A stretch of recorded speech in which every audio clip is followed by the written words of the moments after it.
one of the most underrated rappers to this day. He was inspired by Nas, Jay-Z, and I'm trying to get Nas, Jay-Z, and I'm so sorry.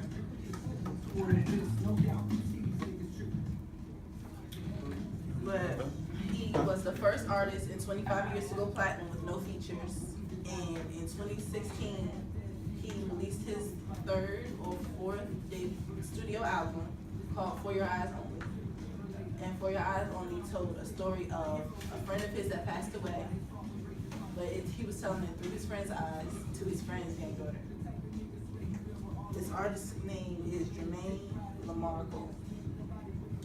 In 1985, January 28th, he was born to his mother, Kay Cole, in Frankfurt, Germany. When he was young, his father abandoned his family and they had moved to Fayetteville, North Carolina, where he also grew up. As a young teen, his cousin would visit them often and would jokingly freestyle in a form called storytelling rapping. Cole, after a while, when he heard his cousin constantly freestyling and rapping to him, he ended up falling in love with it and began to storytell rap himself. At the age of 17, he went by the name Therapist and produced an entire CD of instrumentals and had hopes of playing them for Jay-Z. He then traveled to Jay-Z's studio when Jay-Z was recording for American Gangster, and after waiting for 3 hours, he was finally able to show Jay-Z his album.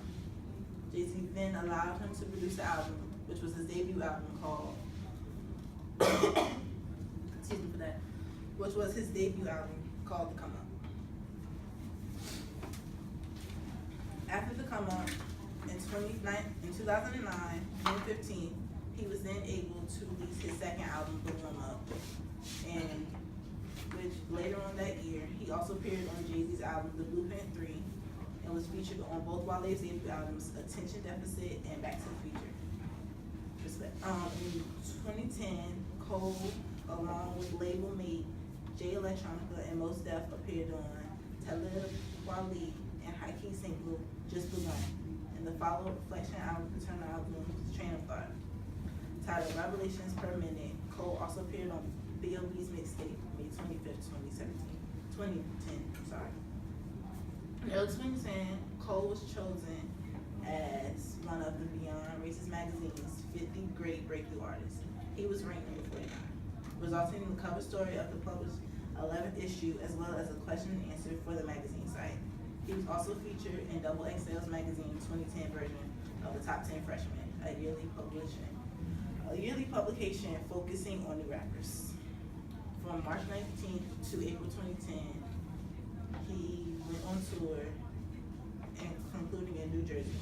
He went to Rutgers University, Annuals Rock Fest, and also stopped at Syracuse University for a show with fellow rapper Wiz Khalifa.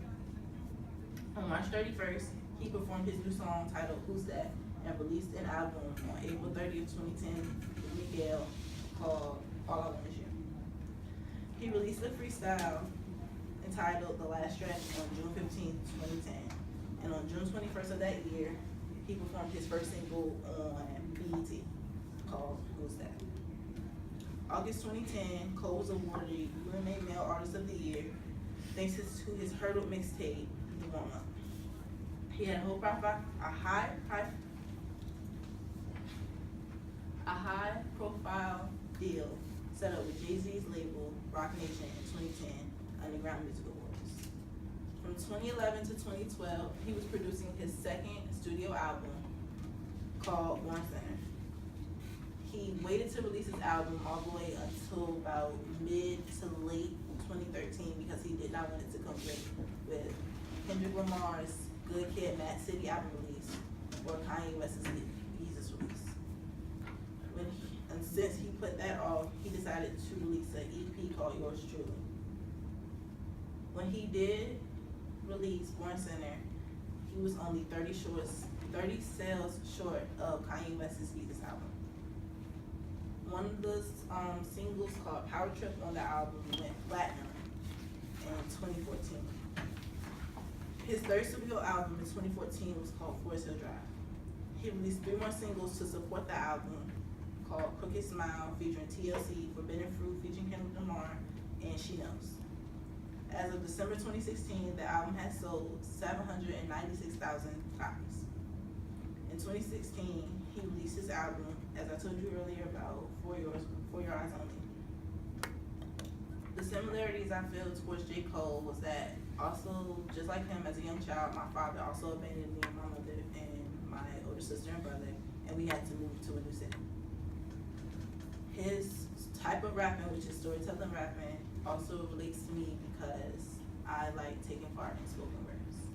And spoken words and storytelling rapping to me have similarities because in storytelling rapping, you're telling a story, and when you're doing spoken words, you're also telling a story that you're very passionate about. J. Cole to me is an inspiration because he's one of the very few artists nowadays who actually tell a story and feel passionate about what they rap about. Just like Nas and Kendrick Lamar, he is a great lyricist, and he's one of very few rappers that actually makes sense.